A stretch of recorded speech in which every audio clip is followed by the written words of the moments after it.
शादी के बाद शौहर को कारोबार में नुकसान हो गया, उसका सारा पैसा डूब गया। शौहर ने मुझे मनहूस कह के तलाक दे दी। मैं रोते हुए चली गई। मुझ यतीम का कोई नहीं था। मैं एक फैक्ट्री में जॉब करने लगी। वहाँ मालिक को लाखों का मुनाफा होने लगा। वो बोला, जब से तुम आई हो मैंने 1 से 5 फैक्ट्रियाँ बनाई हैं। एक दिन ऑफिस में बुला के मुझे निकाह का पैगाम दिया, लेकिन उसका चेहरा देख के कलेजा मुँह को आ गया। मैं ज़मीन पे बैठ के रोने लगी क्योंकि वो मेरा सर दर्द से फट रहा था। ये सोच भी नहीं सकती थी कि हिलाल मेरे ऊपर इतना बड़ा इल्ज़ाम लगा सकते हैं। चाहे सारी दुनिया मुझे मनहूस कहती रहे, मुझे इस बात से रत्ती बराबर फ़र्क नहीं पड़ता था। लेकिन मेरा शौहर मुझे कह रहा था, जब से तुम मेरी ज़िंदगी में आई हो मेरी जान अजाब को पड़ गई है। मुझे समझ नहीं आता कि गलती मेरी है जो मैं तुम्हें इस घर में ब्याह के लाया, या तुम्हारी जो तुम ही मनहूस हो। ये वो जुमले थे जो पिछली रात से मेरे कान में बुरी तरह बज रहे थे।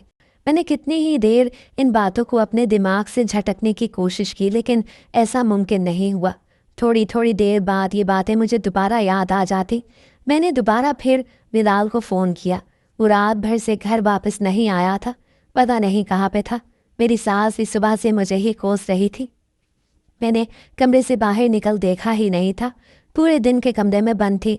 बिलाल को 3-4 फ़ोन करने के बाद बिलाखिर उसने फ़ोन उठाया और चिल्ला के बोला, तुम्हें शर्म आनी चाहिए मुझे दोबारा फ़ोन करते हुए। मैं जो अगला जुमला बोलने वाली थी इस बात पे काम के रह गई और पूछा, मुझे क्यों शर्म आनी चाहिए बिलाल? मैंने क्या किया है? मैंने तो आपको कोई नुकसान नहीं पहुंचाया। वो मेरी बात की नफ़ी करते हुए बोला, तुम ही हो बदबख्त। जब से मेरी ज़िंदगी में आई हो मेरा सब कुछ उजड़ के रह गया है। ना औलाद हुई और जो कारोबार था वो भी तबाह बर्बाद हो गया। मैं घर आकर तुम्हारा फैसला करता हूँ। ये कह के उसने फ़ोन बंद कर दिया और मैं फूट फूट के रो दी। मेरी निगाह दरवाजे पे पड़ी तो वहाँ मेरी सास खड़ी मुझे देख रही थी। उसकी निगाहों में कुछ अजीब था।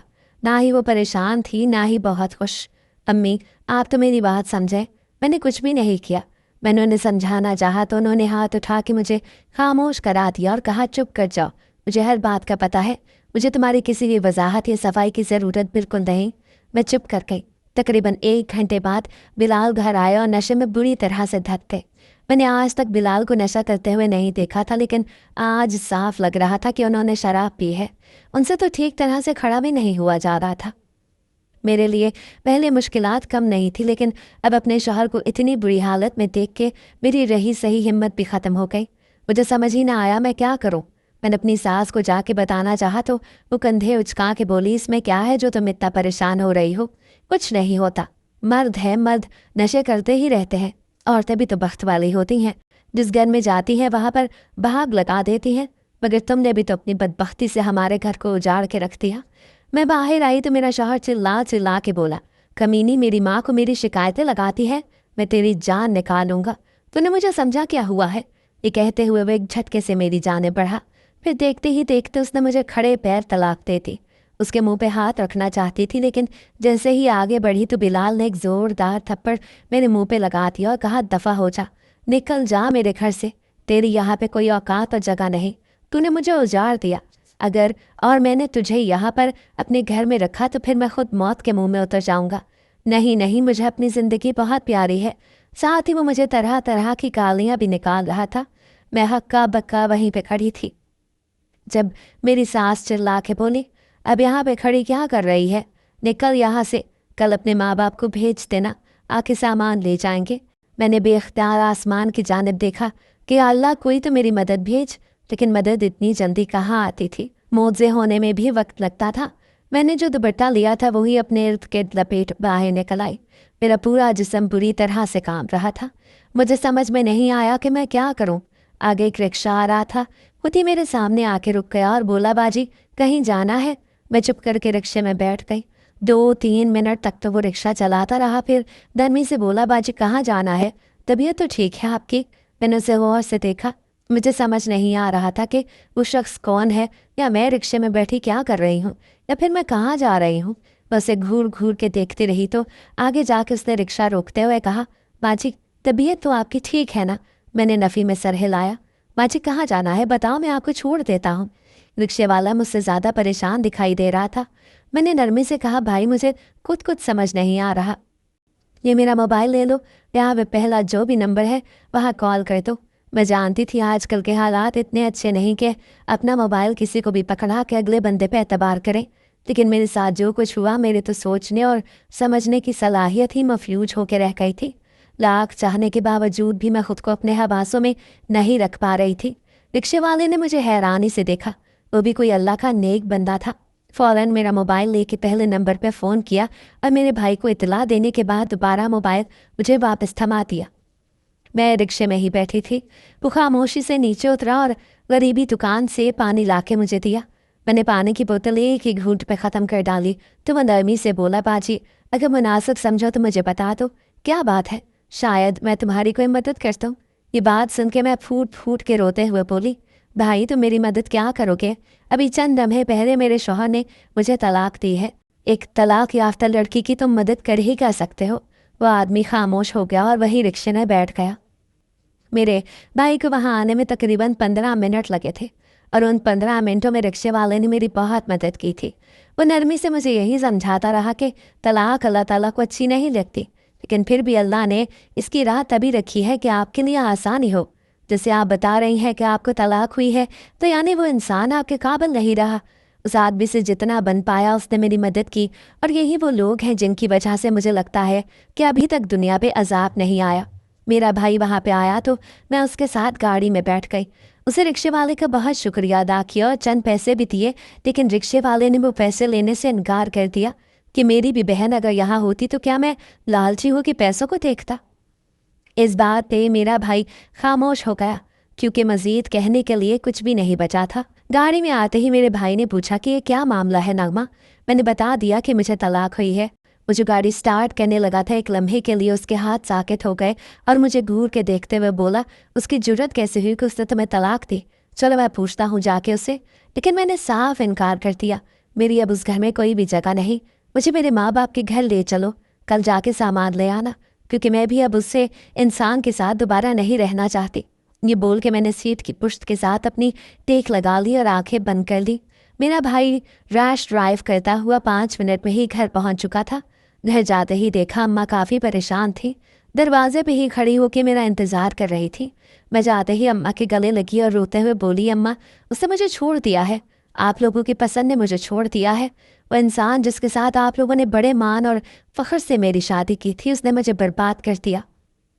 मैं रोती जा रही थी और अम्मा मेरी बात सुन के हौले हौले कांपने लगी। फिर मुझे अपने साथ अंदर कमरे में ले आए। वहाँ पे अब्बा भी काफ़ी परेशान बैठे थे। पूरी रात यही बातें होती रहीं कि तलाक क्यों दी है या ये वो, लेकिन इन तमाम बातों में एक मरतबा भी मुझे कोई ऐसी वजह दिखाई न दी जिससे वाकई मेरी गलतियाँ कसूर बन रही थी। मेरा भाई तो बहुत गुस्से में था। वो बिलाल से सवालों जवाब करना चाहता था, लेकिन मैंने मना कर दिया। जो हो चुका है वो हो चुका है, मिला वजह उस इंसान की मुँह लगने की ज़रूरत नहीं। बाहर तो बड़ी कठोर बन के मैंने ये बात कर दी, लेकिन अंदर मेरा दिल जानता था मैं बिलाल की वजह से कितनी दुखी थी। बेशक पहले मुझे उससे मोहब्बत नहीं थी, लेकिन शादी के बाद मैं उससे मोहब्बत करने लगी थी। मोहब्बत ना भी हो, लेकिन फिर भी एक आदत थी जो मेरे रगो पै में दौड़ चुकी थी। इसके बगैर ना मेरा दिल होता था ना रात होती थी। यही बात सोच सोच मैं हलकान हो रही थी कि बाकी की उम्र में उसके बगैर कैसे रहूँगी। मेरा तो कोई भी नहीं था। कल को मेरे भाई की शादी हो जाती, अब फिर भाभी मुझे ताने देती। वो 4 महीने मैंने बिलाल को याद करते हुए ही गुजारे और मेरी ज़िंदगी का मुश्किल तरीन वक्त वही था। लेकिन जैसे ही मेरी इद्दत मुकम्मल हुई तो मैंने कसम खा ली, उस इंसान के मुतल्लिक मैं दोबारा नहीं सोचूंगी जो मुझे अपने साथ अपनी ज़िंदगी में ही नहीं रखना चाहता। उस इंसान की मेरे लिए कोई भी औकात बाकी नहीं। सोचना तो दूर की बात, मैं अपने जहन में भी उसके मुतल्लिक कोई बात नहीं लाऊंगी। पहले 5-6 दिन मेरे लिए बहुत मुश्किल, क्योंकि ये 4 महीने मैंने दिन रात बुरी तरह से उसको सोचा। फिर मैंने मुकम्मल तौर पे अपने शौहर को सोचना ही छोड़ दिया। लेकिन घर में भी पूरा दिन फारग रहती तो मेरी माँ को मेरी परेशानी होने लगी और वो मुझे थोड़ा थोड़ा समझाते हुए बोली, पूरा दिन घर में यूँ रहोगी तो पागल हो जाओगी। मैंने उनकी बात की नफ़ी की और कहा, नहीं अम्मा, मैं पागल नहीं होंगी। अगर आपको लगता है मैं अभी भी उसके ख्वाबों में जी रही हूँ तो आपकी बहुत बड़ी भूल है। अम्मा ने नरमी से मेरा माथा चूमा और कहा, बेटी मैं जानती हूँ तुम बिलाल से बाहर निकल आई हो, लेकिन यूँ फारग रहोगी तो परेशानी तो होगी। तुम कहीं पे नौकरी शुरू कर लो। मैंने चौंक के उन्हें देखा और तब मुझे एहसास हुआ कि मैं कितना कुछ छोड़ चुकी हूँ। नौकरी करना मेरा जुनून था, कितनी ही मर्तबा बिलाल के साथ भी मैं नौकरी करने की वजह से लड़ी थी कि मुझे नौकरी करनी है, लेकिन उसने मुझे नौकरी नहीं करने दी। जब मेरा कारोबार इतना बड़ा है, मैं इतने पैसे कमा रहा हूँ, तो तुम्हें क्या ज़रूरत है नौकरी करने की। ये वो 2-3 मर्तबा हमारी काफ़ी बड़ी लड़ाई हुई। फिर मेरे वालिदैन ने मुझे समझाया कि जब तुमने अपना घर बनाना ही है तो क्यों ना अपने शौहर की बात मान लो। बहुत मुश्किल से ये बात मैंने मानी, मगर अब जब बिलाल ने मुझे छोड़ दिया तो अम्मा मुझे नौकरी की बात कर रही थी और मुझे ये बात बड़ी अजीब लगी। मैंने पूछा, अम्मा वाकई मैं नौकरी कर लूँ? तो उन्होंने नरमी से सर हिला के कहा, हाँ बेटी, मैं जानती हूँ तुम्हारा कितना बड़ा ख्वाब था कि तुम नौकरी करो। मैं एकदम खामोश हो गई, क्योंकि मैंने फ़ैशन डिज़ाइनिंग की हुई थी और मुझे कपड़े बनाने का बहुत शौक़ था। मेरा जनून था कि मैं बड़ी होकर फ़ैशन डिज़ाइनर बनूंगी। पढ़ाई तो कर ली, लेकिन जब नौकरी करने की बारी आई तो बिलाल का अच्छा रिश्ता देखकर मेरे वालिदैन ने फ़ौरन ही मेरी शादी कर दी कि बेटी अपने घरों में ही अच्छी लगती है। शादी के बाद जो तुम्हारा दिल चाहे तुम वो करना, अपने शौहर को बना लेना। अम्मा ने कितने मुझे दिलासे दिए थे। मैंने उनकी बहुत मिन्नत की थी कि मुझे सिर्फ 6 महीने के लिए एक मर्तबा नौकरी कर लेने दें। पता नहीं शादी के बाद ये वक्त आए या ना आए, मगर उन्होंने मेरी एक न मानी और मेरा ब्याह कर दिया। शादी के बाद मुझे बड़ी उम्मीदें थीं, लेकिन हर तरह की उम्मीद मेरी टूट गई। लेकिन अम्मा, अब तो मुझे इतनी देर हो गई है, मैंने कोई इंटर्नशिप नहीं की, तो मुझे नौकरी देगा कौन? उनकी बात काट के मैं बोली तो वो नरमी से मुस्कुरा के बोली, बेटी, कभी न कभी तो नाकाम होना ही पड़ता है। एक दफ़ा में तो काम नहीं मिलेगा तो दूसरी जगह कोशिश कर लो, हो सकता है वहाँ भी ना मिले। 4-5 जगहों पे अप्लाई कर दो, कहीं ना कहीं तो तुम्हारे नसीब का रिस्क लिखा ही होगा।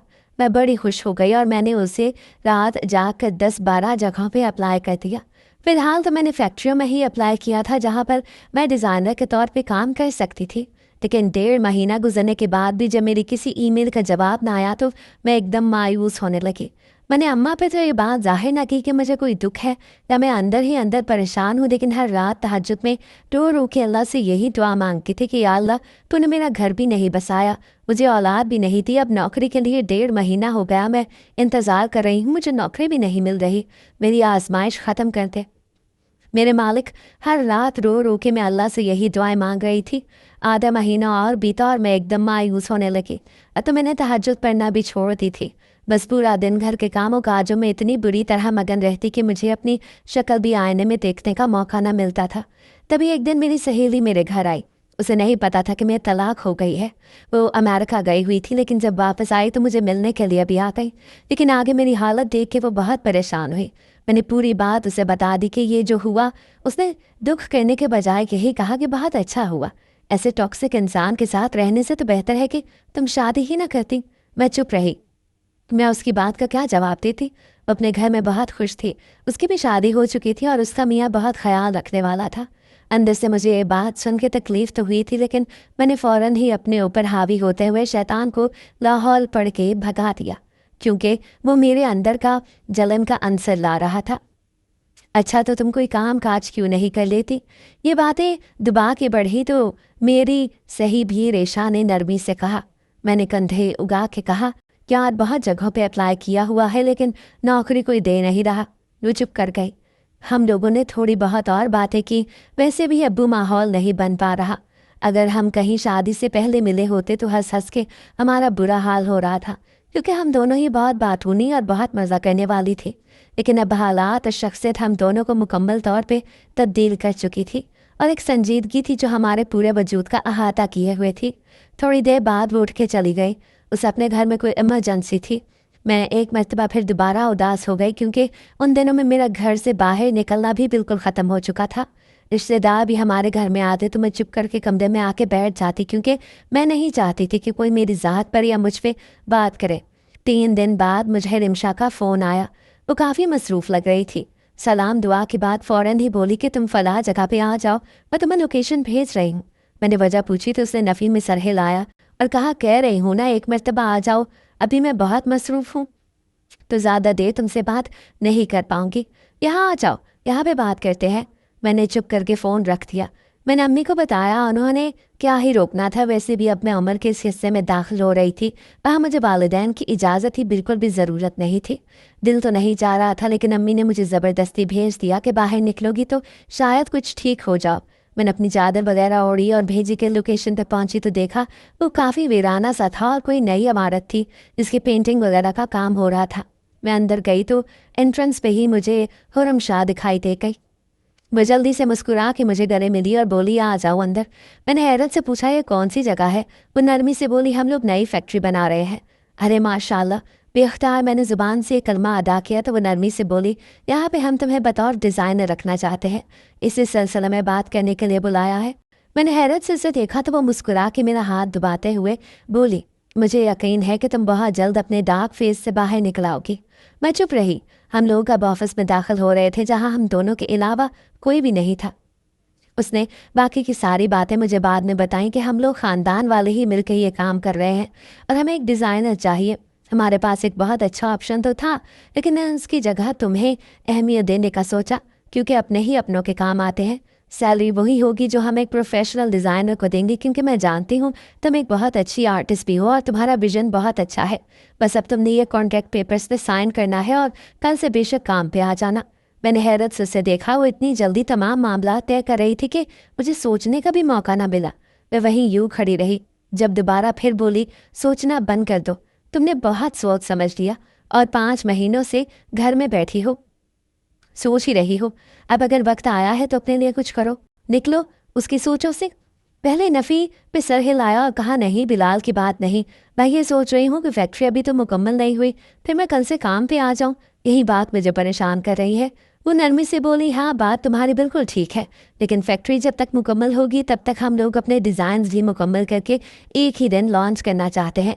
तकरीबन 1 महीना मज़ीद फैक्ट्री की रेनोवेशन में लग जाएगा और इस दौरान हमारे जितने भी डिज़ाइनर हैं उनके कलर्स और सब कुछ हम लोग फाइनल करके फैक्ट्री के मुकम्मल होते ही उन्हें प्रोसेस में चाहते हैं। अब मेरी बात उसकी समझ में आ गई थी। मैंने फिर अल्लाह का नाम लेके फ़ौरन ही कॉन्ट्रैक्ट पेपर पे दस्तखत कर दिए। कुछ ही देर बाद मेरे लिए चाय आ गई, लेकिन मैंने मना कर दिया। वो नरमी से बोली कि मेरे साथ चाय पीना पसंद नहीं करोगी। मैंने उसे हैरत से देखा तो वो कांप रही थी।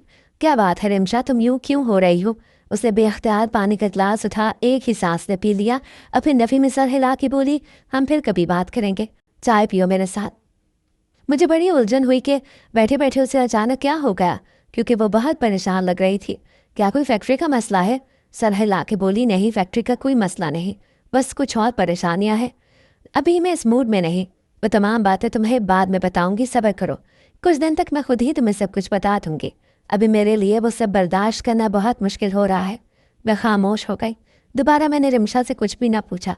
जब घर वापस आई तो अम्मा बिरयानी बना के बैठी थी। मैंने उन्हें अपनी नौकरी का बताया तो वो बहुत ज़्यादा खुश हुई और बोली, अल्लाह ने सुन ही ली, तुम बिला वजह मायूस हो रही थी, अल्लाह सही वक़्त का इंतज़ार। मैं चुप कर गई क्योंकि अम्मा बिल्कुल ठीक ही कह रही थी। उन दिनों में जब से मुझे मायूस होने लगी थी मैंने नमाज वगैरह पढ़ना भी छोड़ दी थी। पूरा पूरा दिन बुखलाई बुखलाई फिरती, कुछ भी समझ नहीं आता था। अगला दिन मेरे लिए बहुत अहम था। मैं वो काम करने जा रही थी जिसकी मुझे हमेशा से ख्वाहिश थी। घर से मैं बिल्कुल ठीक निकली, लेकिन जैसे ही रिक्शे पे बैठी तो मुझे बहुत रोना आ रहा था। बिलाल ने मुझे दबाने की और मेरी तमाम ख्वाहिशात को मारने की हत्तुल मकदूर कोशिश की थी। मुझे वो वक्त अच्छी तरह याद है जब पहली मर्तबा बिलाल ने मुझ पर हाथ उठाया। मेरी शादी को तकरीबन 1.5 महीना हुआ था और उस 1.5 महीने में मैं मुकम्मल तौर पे घर पे बंद होकर रह गई थी। अपने मैके में बहुत कम आना जाना था। एक तो अम्मा की नसीहत थी कि शादी के साल भर तक अपने मैके में बहुत कम आना, और दूसरा बिलाल की भी यही बात थी कि मैं तुम्हें खुद से दूर नहीं करना चाहता।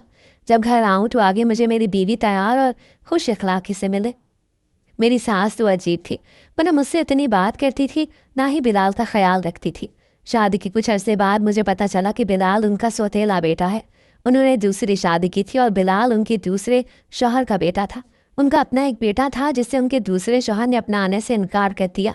वो ननियाल में ही रह के पला बड़ा था। मैं कभी भी उससे नहीं मिलती थी। मेरी सास खुद ही जाके मिलाती थी। यह भी सुनने को मिला था कि वो लोग काफ़ी अमीर हैं। बस जब उनके शौहर की वफ़ात हो गई तो फिर उनके घर वालों ने ज़बरदस्ती उनकी यहाँ पे शादी कर दी। बिलाल के वालिद भी कुछ कम अमीर नहीं थे, बल्कि उनके घर भी पैसे की अच्छी खासी रेल पेल थी। मेरी शादी के बाद भी मेरे किसी मामले में मेरी सास बिल्कुल भी नहीं आई। अगर मैं उनसे कोई बात पूछती तो वो कंधे उचका के बोलती, मुझे नहीं पता, अपने शौहर को पूछ लो, जो तुम्हारे शौहर को अच्छा लगे वही करो। मैं पहले तो बड़ी हैरान होती थी कि यार ये मुझे कोई बात बताती क्यों नहीं, क्या उन्हें नहीं लगता कि उनकी बहू को कुछ करना चाहिए? लेकिन फिर वक्त के साथ मुझे पता चल गया कि उन्होंने मुकम्मल तौर पे लाताल्लुक़ी इख्तियार की हुई है बिलाल से। खैर, पहली दफ़ा उन्होंने हाथ मुझ पे तभी उठाया जब मैंने नौकरी की डिमांड की थी। पहले तो वो मुझे समझाते रहे कि तुम्हें नौकरी करने की क्या ज़रूरत है, और मैं भी उन्हें नरमी से समझाने की कोशिश करती रही कि देखें बिलाल, मेरी ख्वाहिश है, मुझे अच्छा लगता है फ़ैशन डिज़ाइनिंग करना, रंगों के साथ खेलना। ये सब कुछ हमारी बहस जब बढ़ी तो उन्होंने आओ देखा ना ताओ बगैर किसी बात के मुझ पे हाथ उठाया और बोले, खबरदार जो आइंदा मेरे साथ बहस करने की कोशिश की तो तुम्हारा गला दबा दूंगा। तुमने समझा क्या हुआ है? तुम औरतें हकीर हो कि हम मर्दों पे रोब डालती हो। मैं हक्का बक्का उन्हें देखती रही। फिर अक्सर औकात ही ये कुछ होने लगा। थोड़ी सी भी बात होती तो वो मुझ पे हाथ उठाते। मैं अगर किसी शय की ख्वाहिश करती और वो शय मुझे न मिलती तो इससे भी वो मुझ पे हाथ उठाना नहीं भूलते थे। यूं ही करते करते हमारी शादी को 2 साल हो गए, और 2 साल तक मैंने उनकी बहुत मारे वगैरह बर्दाश्त की, क्योंकि मैंने सोच रखा था अपने घर वालों को कुछ भी नहीं बताऊंगी। जो है मेरा मुकद्दर यही है। खैर, दूसरी जाने बिलाल का कारोबार भी मांद पड़ने लगा तो मैंने उन्हें दोबारा फिर नौकरी की ऑफ़र की। उस दिन उन्होंने मुझे बहुत मारा और गालियां बकते रहे कि तुम मुझे एहसास कमतरी में मुब्तला कर रही हो। तुम नहीं मेरे कारोबार को बददुआएं दी हैं या नज़र लगाई है कि जब से तुम मेरी ज़िंदगी में आई हो मेरा कारोबार कम से कम होता जा रहा है, सिर्फ इसलिए ताकि तुम बाहर जाके नौकरी कर सको, गैर मर्दों के सामने अपने आप को बेच सको। मैं उनकी बात पर बहुत हैरान थी। मेरे मुंह पे कोई जुमला ही नहीं आ रहा था जिससे मैं खुद की सफाई और वजाहत दे सकूं। मैंने बहुत समझाने की कोशिश की, लेकिन हमारी लड़ाइयाँ दिन ब दिन बढ़ती जा रही थी। एक दिन उनकी फैक्ट्री मुकम्मल तौर पर टूट गई। उस दिन वो काफ़ी परेशान थे और घर से चले गए। मैंने पीछे फ़ोन किए, लेकिन फिर वही हुआ। घर आके उन्होंने खड़े पैरों मुझे तलाक दे दी। क्या करती? मेरे मुकद्दरों पे जो ठप्पा लग चुका था उससे फरार भी मुमकिन नहीं था। यही सब सोचे थी जिनके भंवर में फंसी हुई नए फैक्ट्री पहुंची तो देखा वहाँ पे मजदूर कल की तरह ही काम कर रहे थे। फैक्ट्री के अंदर गई तो वहाँ पे इक्का दुक्का लोग ही मौजूद थे। हत्या कि रिमशा भी नहीं आई थी अभी तक। मैं अपने ऑफिस में जाके बैठ गई और मैंने रिमशा को फ़ोन किया तो वो काफ़ी परेशान लग रही थी। मेरे पूछने पे नरमी से बोली, तुम चाहे तो घर चली जाओ क्योंकि आज मैं यहाँ पे नहीं आ सकूँगी। मुझे बड़ा अजीब लगा कि यहाँ पे बुलाने के बाद वो दोबारा घर जाने का बोल रही है। मैंने उसकी बात का इनकार करते हुए कहा, नहीं तुम मुझे बता दो जो जो भी रिक्वायरमेंट्स हैं तुम लोगों ने अपने डिज़ाइन में रखनी है, उनके मुताबिक मैं भी 1-2 आर्टिकल तैयार करने की कोशिश करती हूँ। उसे मुझे एक पूरी फाइल भेज दी जिसमें उनकी पूरी डिटेल्स वगैरह मौजूद थी। उनके मुताबिक मैं काम करने लगी तो मैंने काम करते करते यूं ही वक्त देखा तो मेरी हैरत की इंतहा न रही। शाम के 5 बज रहे थे, यानी इतने घंटे बगैर रुके मैं मुसलसल काम कर रही थी। मुझे पछतावा भी हुआ, लेकिन अंदर ही अंदर मैं बहुत ज़्यादा मुतमईन भी थी, क्योंकि ये काम मेरे शौक़ का था और अपने शौक़ का काम करते हुए मुझे वक्त का एहसास ही ना हुआ। वक्त तो दूर की बात, मुझे भूख प्यास भी न लगी। मैंने मुस्कुराते हुए अपना सामान समेटा और बाहर निकल आई। अंदर ही अंदर मैं अजीब व गरीब कश्मकश में थी कि मुझे यहाँ काम करना चाहिए या नहीं, क्योंकि वाहिद बढ़ के वहाँ पे काम करने वाली सिर्फ मैं ही थी। अगले दिन फिर आई, लेकिन इमशा वहाँ नहीं थी। मैंने फ़ोन किया तो वही बात कि तुम चली जाओ, हम फिर काम करेंगे। लेकिन मैं बैठ गई, चुप करके अपना काम करती रही। 3-4 दिन तक तो यूं ही होता रहा। फिर मैंने एक दिन फैसला किया कि मुझे वो जाके रिमशा से पूछना चाहिए, उससे बात करनी चाहिए, वो क्यों इतनी परेशान है। इस सोच के काम करने के बाद मैं सीधा उसके घर आई तो देखा वो बाहर लॉन में ही बैठी हुई थी और काफ़ी परेशानी से दूर खला में घूर रही थी। मैंने नरमी से जाकर से गले लगाया तो मेरे गले लग के फूट फूट के रोते हुए बोली, शायद अल्लाह को मुझ पे रहम आ ही गया जो उन्होंने तुम्हें भेज दिया। मैं वहाँ पे बैठ के बोली, क्या बात है, तुम बहुत परेशान लग रही हो। मैं तुमसे बात करती हूँ तो परेशानी अपने अंदर तक मुझे महसूस होती है। वो पहले तो हिचकिचाती रही, कुछ कहना चाहती थी लेकिन उससे बोला नहीं जा रहा था। मैंने नरमी से हाथ अपने हाथ में लिया, कहा, बताओ खैर खा समझो मुझे, तुमने मुझ पर इतना एहसान किया, तुम कभी ये मत सोचना तुम्हारी बताई गई बातों को तुम्हारे खिलाफ इस्तेमाल करूँगी। वो नफ़ी में सर हिला के बोली, अरे ऐसे बात कोई नहीं, मैं जो बात कहना चाह रही हूँ मुझे वो करते हुए शर्म आ रही है। मैंने फिर पूछा, बताओ हुआ क्या है। तो वो रोते हुए बोली, देखो जब मैं तुम्हें तुम्हारे घर मिलने आई थी और तुमने तलाक के बाद अपने शौहर की अपनी तमाम बातें मुझे बताई थी कि कैसे तुम लोगों के झगड़े होते थे, लड़ाइयाँ होती थी, मैंने हाँ में सर हिलाया क्योंकि मुझे वो बात अच्छी तरह याद थी। उसके बाद काटते हुए मैंने कहा, तुमने भी तो बताया था कि तुम बहुत खुश हो, मुझे अच्छी तरह याद है। वो नफ़ी में सर हिला के बोली, यही तो बात है, मैंने झूठ बोला था तुमसे कि मैं खुश हूँ, लेकिन मैं खुश नहीं, मैं बिल्कुल खुश नहीं। मुझे समझ नहीं आता मैं क्या करूँ। इतनी देर हो गई है मैं अपने घर बैठी हूँ, लेकिन मेरे शौहर को मेरी परवाह ही नहीं, उसे वहाँ पे दूसरी शादी कर ली है। रिमशा को रोना और उसकी बात सुन के मुझे वाकई बहुत दुख हुआ था। एक लम्हे के लिए तो ज़मीन पैरों तले से निकल गई, लेकिन मुझे ये बात समझ नहीं आ रही कि उसने मुझसे झूठ क्यों बोला। ये बात उससे पूछी तो वो सोचते हुए बोली, वैसे ही तुम ये ना समझो कि हम अमीर लोग परेशान ही रहते हैं या हमारी परेशानी अभी तुम लोगों की तरह होती है। पता नहीं क्या था मेरे दिल में, कोई शैतान था या क्या, लेकिन मैं तुमसे झूठ बोल बैठी कि मैं खुश हूँ। हालांकि तब भी मैं लड़के ही यहाँ पे आई थी। हमारा कोई भी दिन खुशी खुशी नहीं गुजरा। हम हर दिन लड़के सोते हैं और कोई भी बहन बनाने में पहल नहीं करता। मेरा शौहर दूसरी लड़कियों में बहुत दिलचस्पी रखता है। मैंने उसका दुख महसूस किया, क्योंकि कोई औरत भी नहीं चाहती कि उसकी ख़राब घरेलू ज़िंदगी का किसी और को पता चले। मैंने उसे अपने साथ गले से लगाया और कहा, एक बात बताऊं, जब मेरी शादी भी ख़त्म नहीं हुई थी तो मैंने भी किसी को अपने घर के मामलात का नहीं बताया। मेरी माँ, मेरा भाई तक नहीं जानते थे कि मैं उस इंसान के हाथों टॉर्चर होती हूँ। तो मुझ पर हाथ उठाता है। अगर कोई मुझे पूछता कि कैसी जा रही है तुम्हारी शादीशुदा ज़िंदगी, मैं मुस्कुरा के कहती, अल्हम्दुलिल्लाह बहुत अच्छी है। तुम अपने आप को गिल्टी मत करो कि तुमने मुझसे झूठ बोला है। हर लड़की का हक है कि वो जो बात बताना चाहे वो बताए, जो ना बताना चाहे उस पर कोई जोर नहीं। मेरी बात सुन के वो मज़ीद रोते हुए मेरे गले से शिद्दत से लगे। क्या करूं, मेरे पास कोई भी अपने शौहर को छोड़ना नहीं चाहती, क्योंकि ज़्यादती हो ना हो मैंने उसे पसंद की शादी की है। अगर अब छोड़ूंगी तो सब ख़ानदान वाले बातें करेंगे। मैंने उसे समझाया बुझाया कि देखो, तुम ख़ानदान की बातों की वजह से परेशान और डर के मत बैठो। तुम्हें अगर वो ठीक नहीं लगता, तुम एक टॉक्सिक रिलेशनशिप में रह रही हो, तुम उसे छोड़ देना चाहिए।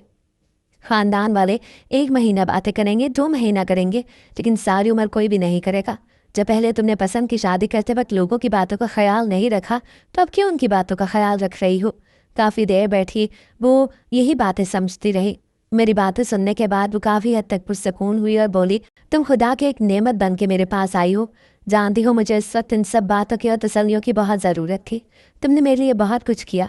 खैर, बात करने के बाद जब मैं उठने लगी तो वो मेरा शुक्रिया अदा करके बोली, अगर आज तुम ना होती तो शायद मैं खुदकुशी कर लेती। मैंने उसे तसल्ली दी और कहा, ऐसी कोई भी बात नहीं। 3-4 दिन बाद मुझे उसका फ़ोन आया कि मैंने तलाक ले ली और घर में भी सबको पता चल गया। मेरी मुखालफत करने के बजाय वो लोग मेरा बहुत साथ दे रहे हैं। मैं बहुत खुश हूँ। खैर, उसने मुझे मना कर दिया कि एक मरतबा सब फैक्ट्री मुकम्मल हो जाए तभी आना। 1.5 महीने बाद मैं दोबारा से फैक्ट्री में गई तो मुझे पहले ही दिन दफ्तर में बुला लिया गया। वहाँ गई तो देखा एक शख्स रॉकिंग चेयर में बैठा दरवाजे की जानिब पीठ करके बैठा है। मैंने सलाम किया तो उस शख्स ने अपनी कुर्सी मेरी जानिब मोड़ी। मैं देख के हैरान रह गई, क्योंकि वो रिमशा का भाई था। हम दोनों ही एक दूसरे को देख के रुक गए, क्योंकि उसे देख के मुझे अपना वक्त याद आया जब रिमशा के भाई ने मुझे शादी के लिए कई मरतबा प्रपोज किया था, मगर मैंने हमेशा उसका प्रपोजल रिजेक्ट कर दिया और कहा कि मैं वहीं पर शादी करूंगी जहां मेरे वालिदैन चाहेंगे। मैं अपनी जगह से वो उठ के बोला कि मैं कुर्सी पर जाके ऐन सामने बैठ गई। आपने जो भी डिज़ाइन बनाए हम लोगों ने कल ही लॉन्च कर दिए, और वो डिज़ाइन लॉन्च करते ही एक दिन में हम लोग 5 लाख की अर्निंग तक पहुंच चुके हैं। इतने ज़्यादा ऑर्डर आ रहे हैं कि हम एक लम्हे के लिए तो काफ़ी घबरा गए। मैंने मुस्कुरा दिया और कहा, सर आपकी किस्मत। और नरमी से बोला, किस्मत तो हम भी आपको अपनी बनाना चाहते थे, मगर आपने इनकार कर दिया। खैर, रिमशा बता रही थी आपने डाइवोर्स ले ली। मैंने सख्ती से कहा, मैं किसी भी अपनी पर्सनल बात को यहाँ पे डिस्कस नहीं करना चाहती। उसने कंधे उचका दिया और मैं कमरे से बाहर आ गई। मुझे गुस्सा भी आ रहा था, लेकिन अंदर ही अंदर अजीब तरह की कैफियत भी थी जिसको मैं कोई भी नाम नहीं दे पा रही थी। शायद पछतावा भी हो रहा था कि पहले ही अमन की ऑफ़र को एक्सेप्ट कर लेती और उससे शादी कर लेती, मगर अब क्या हो सकता था भला। खैर, यूं ही कितने दिन बीत गए। हर रोज़ मुझे वो यही बात कहता कि जब से आप हमारे साथ काम करने लगी हैं, हमारे तो दिन और रात का फ़र्क ही ख़त्म हो गया। रात को भी उतनी ही अर्निंग होती है जितनी दिन में, क्योंकि उनका पूरा कारोबार ऑनलाइन था और मेरे बनाए गए डिज़ाइन पूरे मुल्क में तो क्या पूरी दुनिया में बहुत पसंद किए जा रहे थे। तकरीबन 2 महीने हो गए थे। रिमशा तलाक लेके घर में इद्दत पे थी और मैं वहीं पर दफ्तर में बैठी अमन के साथ एक डिज़ाइन पे बात कर रही थी। तभी वो नरमी से बोला, हमने पहले भी एक फैक्ट्री लगाई थी, लेकिन उसमें हमें बहुत शदीद घाटा हुआ। लेकिन अब जितनी रफ्तारी के साथ हम लोग यहाँ पे तरक्की कर रहे हैं, मुझे लगता है वहाँ पर जितना भी घाटा हुआ है वो बहुत जल्द रिकवर हो जाएगा। मैं मुस्कुरा दी और कमरे से जाने लगी तो वो दोबारा बोला, मैंने अब तक शादी नहीं की क्योंकि मैं वाकई में तुम्हें पसंद करता था, और जब तुम्हारी शादी हो गई तो तुम्हारी जैसी ढूंढने की बहुत कोशिश की, मगर मुझे ना मिली। तो बताओ, क्या दोबारा तुम मुझसे शादी करोगी? मैं भी उसकी बात का जवाब देने ही लगी कि मुझे अपनी सास का फ़ोन आने लगा। फिर अपने मोबाइल को उसकी टेबल पे पड़ा देखा और सास के नंबर पे उनकी तस्वीर भी लगी हुई थी। میں نے فون کاٹ دیا کیونکہ ابھی میں اس سے بات کر رہی تھی۔ جیسے ہی فون کاٹ کے میں نے اس کی طرف دیکھا تو وہ سنجیدگی سے مجھے دیکھتے ہوئے بولا، کس کا فون تھا؟ میں نے کندھے اچکا کے کہا، میری ساس کا۔ وہ ایک دم اپنی جگہ سے کھڑا ہوا اور کافی پریشان نظر آنے لگا۔ میں نے پوچھا، کیا بات ہے؟ تو پہلے تو وہ خاموش رہا، لیکن میرے پوچھنے پہ بولا، تمہاری ساس میری بھی ماں ہے۔ کیا مطلب؟ میری تو حیرت کی انتہا نہ رہی۔ پھر اس نے بتایا کہ میں ان کا وہی سوتیلا بیٹا ہوں جس سے ان کے دوسرے شوہر نے قبول نہیں کیا تھا۔ وہ بات تو بالکل ٹھیک کر رہا تھا، لیکن مجھے یقین نہیں آ رہا تھا۔ میں نے تب یہ پوچھا کہ رمشا وہ کون ہے پھر؟ وہ نرمی سے بولا، وہ میری کزن ہے، لیکن انہوں نے کبھی بھی مجھ میں اور خود میں فرق نہیں کیا۔ رہا تمہاری ساری عمر ہاسٹل میں تھا، مگر میرے ننیال والے ہی میرا خاندان ہے۔ میں خاموشی سے جانے لگی تو وہ دوبارہ بولا، بتاؤ کیا ابھی تم مجھ سے شادی کرنے کے لیے مان جاؤ گی؟ مجھے سمجھ نہیں آ رہا تھا کہ کیا کروں۔ میرے کچھ بولنے سے پہلے ہی وہ نرمی سے بولا، میں وعدہ کرتا ہوں کسی کو بھی پتہ نہیں چلنے دوں گا کہ تم میری بیوی ہو، حتیٰ کہ اپنی ماں کو بھی نہیں۔ میں نے نفی میں سر ہلایا اور کہا، نہیں، اب ایسا تو ممکن نہیں ہو سکتا کہ آنٹی کو پتہ ہی نہ چلے کہ میں آپ کی وائف ہوں۔ تو وہ مسکرا کے بولا، یعنی تم مان گئی ہو؟ میں بھی نرمی سے مسکرا کے بولی، بالکل، ایک انسان نے مجھے کھو دیا تو اس کا مطلب یہ تو نہیں کہ دوسرا انسان مجھے پا ہی نہیں سکتا۔ ٹھیک ہے، تو میرے گھر رشتہ لے کے آ جانا، کیونکہ تم وہ شخص ہو جس نے مجھے میری ذات کا مان دیا۔ جانتے ہو میری طلاق کیوں ہوئی تھی؟ کیونکہ اپنے پہلے شوہر کو میں بدبخت لگتی تھی، جس کے آنے سے کاروبار تباہ ہو گیا، اور تمہیں میں خوشبخت لگتی ہوں، جس کے آنے سے تمہارا کاروبار چل نکلا۔ تو میرا فیصلہ تمہارے حق میں ہی ہوگا۔ یہ بول کے میں آ گئی۔ پیچھے مجھے اس کی خوشی سے بھرا ہوا نعرہ سنائی دیا، لیکن میں نے دل ہی دل میں اللہ سے دعا کی کہ یا اللہ اس رشتے کو میرے حق میں بہتر بنا دینا۔